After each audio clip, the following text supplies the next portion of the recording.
Your Excellency, Mr. Opstelten, representative of the European Committee, Mr. Marcus Walter, dear ladies and gentlemen, it's a great pleasure to welcome you all in such large numbers to The Hague, the city that we like to call the International City of Peace and Justice. For us as organizers, it is of course very nice to see that so many of you have come here from more than 50 countries and from all over the world. Some of you have traveled really very far. I hear there's a very large delegation from Australia, for example, here. So that's quite a flight. It's 24 hours, yeah? We have a very interesting week ahead of us, and we've done everything in our power to make your stay as fruitful and as possible, and also as nice as possible. In my opinion, the list of speakers is absolutely terrific, and I'm also confident that your stay here in The Hague will be both interesting and pleasant. The theme we've chosen for this conference, Towards Forensic Science 2.0, reflects our belief that the forensic sector is going through major change. This transition concerns not only the forensic science itself, but also the way in which forensic science is organized and managed. Let's look at my own organization, for example, the Netherlands Forensic Institute. The number of cases we've handled in the past year has grown sixfold, if you look at it a decade ago, sixfold. Since the start of the 21st century, the number of employees at the NFI has almost tripled from 200 to about 600. In fact, the field of forensic science worldwide has grown more in the past 10 years than it has in the previous 50 years. Clearly, the forensic community has been doing something well. The most important reason for this growth is the way science and technology have been developing. Due to this, new traces have become available for forensic investigation, and DNA and the digital traces are, of course, the logical examples. And this turned out to be extremely useful, because in modern society, it is really not that easy to do anything without leaving DNA traces or digital traces. The physical world and the digital world have a kind of symbiosis nowadays, with profound consequences for forensics. At the NFI, these two fields have been the main drivers of growth, and in the week's program, they are certainly well represented. However, 20 years ago, 25 years ago, these departments didn't even exist in the Netherlands Forensic Institute. Clearly something is changing. Another reason for the growth in forensic science is simply that it's not only very effective, but also very, very efficient. Forensic science is relatively cost-effective and a quick method also to get high-quality information. Traditional investigative methods are often far more expensive because they require a lot of work by police officers in large teams. So really, forensic science saves money, which is an important notion in times of financial constraints. As science and technology will continue to develop, the demand for forensic services will continue to increase. As is so often the case, new science and technology create their own market. Nevertheless, the success of forensic science has created problems as well. In most countries, there is no mechanism to balance supply and demand. When demand goes up, capacity doesn't necessarily keep pace. A consequence of this is that many forensic institutes suffer from large backlogs and long delivery times. The Netherlands was actually no exception to this. At one time, about 5 years ago, the NFI had a backlog of around 18,000 cases. From the customer's point of view, this was a huge problem, as you well know. To them, high-quality results delivered too late are actually useless. Getting rid of the backlogs and decreasing delivery times has therefore been a top priority of ours. Fortunately, this problem has now been solved, and I know that many colleagues around the world are also working on it. Another characteristic of the forensic sector is the fact that it's still quite fragmented.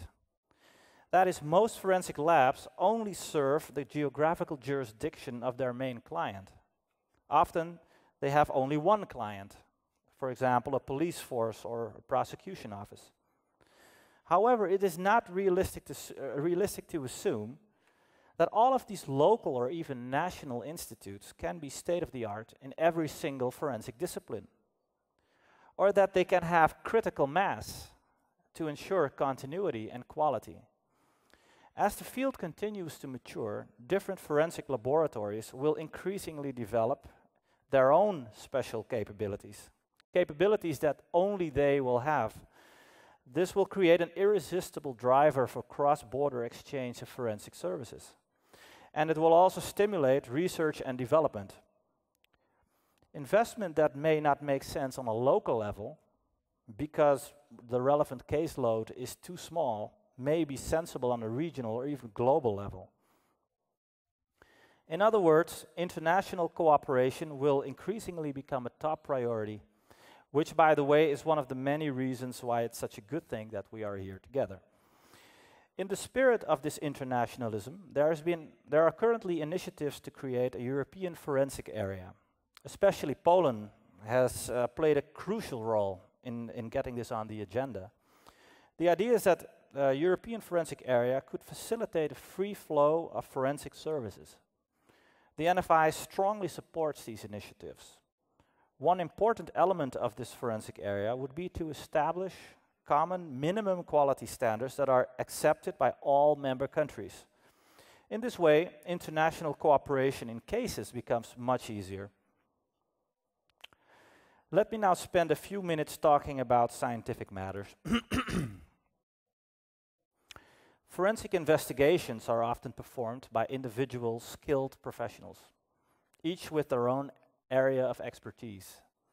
In the past, deep interdisciplinary cooperation was rare, and the work itself often resembled an art as much as it did a science. To put it differently, the scientific basis of some disciplines was, and still is, relatively weak. Subjective human interpretation based on personal experience still plays a significant role. In my opinion, strengthening the scientific basis of forensic investigations and making findings more objective is therefore one of the grand challenges of our field.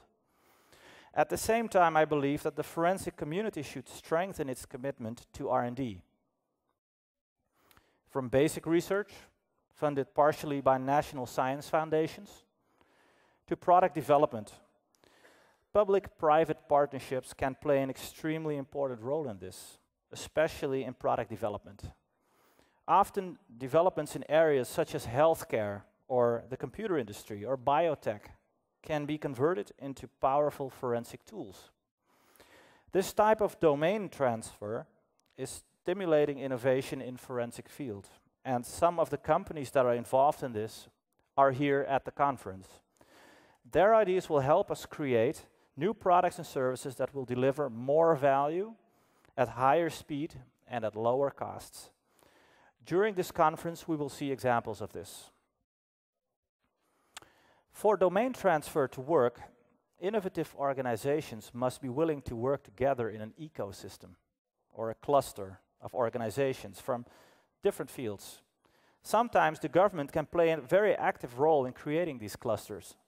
I'm happy to say that the city of The Hague has been doing exactly that. The cluster they are creating has been given the name The Hague Security Delta.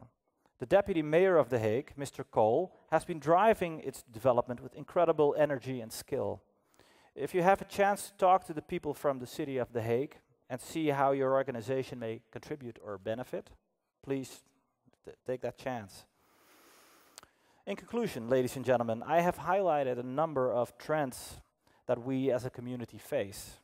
All of these trends are changing forensic science from a relatively small and closed field of skilled professionals to a dynamic and international sector of innovative high-tech organizations. These changes will impact us all, and I am certain they will be discussed at length during this conference. I'm excited to see what you will all contribute this week, and I also hope that by the end of the week you will be inspired, motivated, maybe even surprised at what you've heard. Certainly there will be lots of time to socialize and extend your networks with new friends. I wish you all a very fruitful conference and very pleasant stay in The Hague. Thank you for your attention.